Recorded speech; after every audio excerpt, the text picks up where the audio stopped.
Ethan joining the show now in his weekly spot, the mayor of the great city of Danbury, Mark Boughton. Hey, Mark. Hey. Hey. What's happening? How are you? Spectacular. I have a bone to pick with you.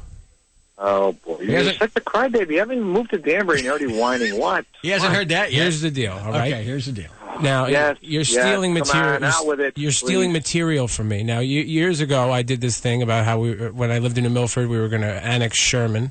And then the other day I did a blog about building a wall around Danbury to keep Bridgeport residents out, because every time I read the news, there's a Bridgeport resident arrested in Danbury. Then I find you doing your own material.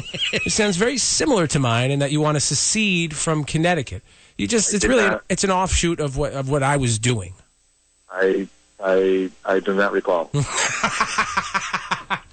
So you're like the Carlos Mencia of politics. Now you're stealing my stuff. I do not recall that. All right. I refuse to be polled. I'll share with you. I have no problem. All right, so let's some funny things going on right now. Can I just say one thing about that? How humorless is Governor Malloy's office? Seriously, I don't know if you saw their response, but of course not going to tell everybody what the response was. But they're like, wah, wah. I'm like, lighten up, people. We're just joking around down here. They were nasty to you. There were some people that were. One of those guys was from the government that said that. Yes, that's the governor's spokesman, some minion toady who's making $150,000 of your hard-earned taxpayer dollars. What an asshat. He said something nasty about him. I won't repeat it either. And then I got one. Some guy said, when I said we'll build a wall around Danbury so Bridgeport residents can't get in, he said he'd sponsor 10 bricks to either build the wall or to throw at that dumbass, referring to me, which I thought was funny. Yeah. Lighten up, everybody. You're just joking around. Come on, Jeez. That's why they have a 12% job approval rating in the governor's office, because of people like him. Yeah, that was weird for him to make that decision. Now, Donald Trump thinks Joe Paterno's alive. That's interesting. Hey, Donald Trump is coming to Hartford tomorrow. It's huge. It's huge. Kidding me? He's going to be doing a big rally in Hartford tomorrow. Right. It'll be sold out. It's going to be fantastic. Will you be attending? You should attend that.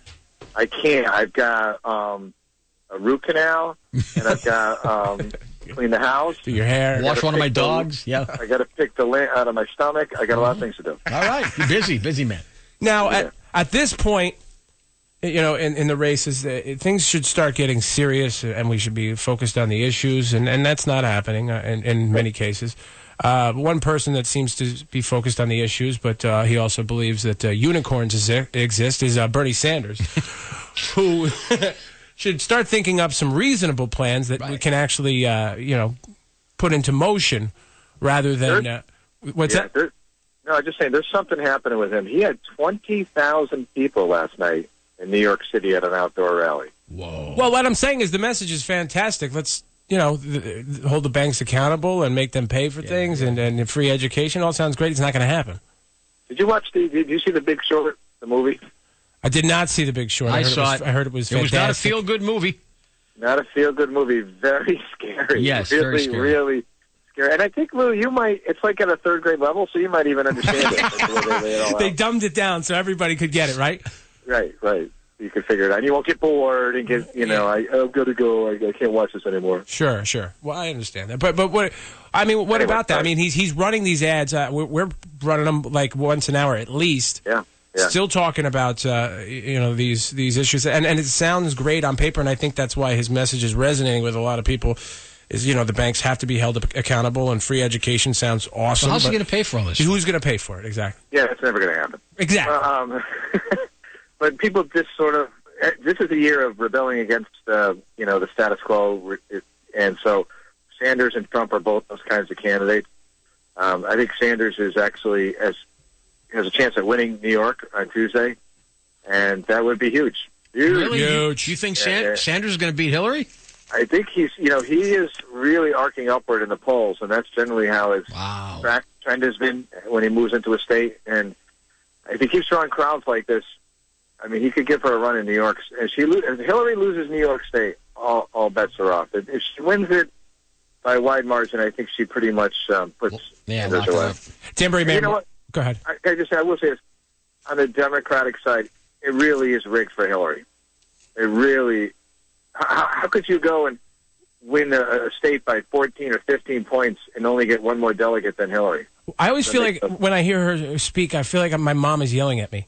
Yeah. Don't you feel that way? Clean your room. Clean your room. Yeah. She is not a great speaker. No, she's got a shrill voice. Danbury Mayor Mark Boughton joining us. Let me read you a tweet. I know you're a big Twitter fan, okay? Yeah, go ahead. And I'm sure you've seen it already. The guy's name is Craig Mazin, and he writes, Ted Cruz thinks people don't have a right to stimulate their genitals. Wait, he continues. I was his college roommate. This would be a new belief of his. That's a tweet to end all tweets, my friend. That is a tweet to end all tweets. We don't have much comment on that. Okay, I understand. You got to do your thing. Now we're bringing in genitals to the campaign. As far as Twitter's concerned, what are you up to on followers on Twitter? About 25,000. That's not bad. Jackie the joke man Martling's always calling us, and he's always bragging that he's got 30,000. You're right there. Look at that. I'm right there. It's not even. Jackie the joke man probably created 30,000 accounts to follow himself. Men are the real deal. They're actual real people. He's not above that at all. Let me tell you what. Right no, he's not. You got to teach us how to use Twizzler. We're terrible at it. He's got nothing but time. Yeah. Listen, Twitter is passe. People are dropping off the platform. Yeah. It's all about Snapchat right now. Snapchat, that's the new. Okay. Now you got that'll last 6 months, and then you got to figure something else out. You completed your budget. You're very proud of yourself. A lot of people love it. A lot of people hate it. Tell us about it. Well, yeah. Listen, it doesn't matter what you do. People are going to be upset, sure. but it's a fair budget. Real tight on the numbers. I think we're up 1%, and it's about $40 or $50 for a house for the whole year. And no layoffs, increase. Yeah. So no layoffs, it is just a status quo budget because people are tapped. I mean, they just don't have money. Right. Do you need my help when I move to Danbury to work with you, work closely with you? You need an advisor. I'm going to make you a czar or something. You got to make me czar or something. That means you got to have an office over at City Hall. Absolutely. I'll need an office. Right. Of course. And a secretary. Secretary, preferably 25 years old and Swedish, female. Okay, kind of. Okay. All right. All right, there you go. Too soon. Danbury Mayor Mark Boughton, we appreciate your time. Thank you very much. All right, peace and love, guys. Thanks, Mark. We'll talk to Mark again next Thursday. Never disappoints. No. Funny, smart man. Yep. Like having him on. It's 8:59 here on the Ethan and Lou Show. We're going to play a lot of rock and roll. All right. So you stay right there. We'll be back in just a bit.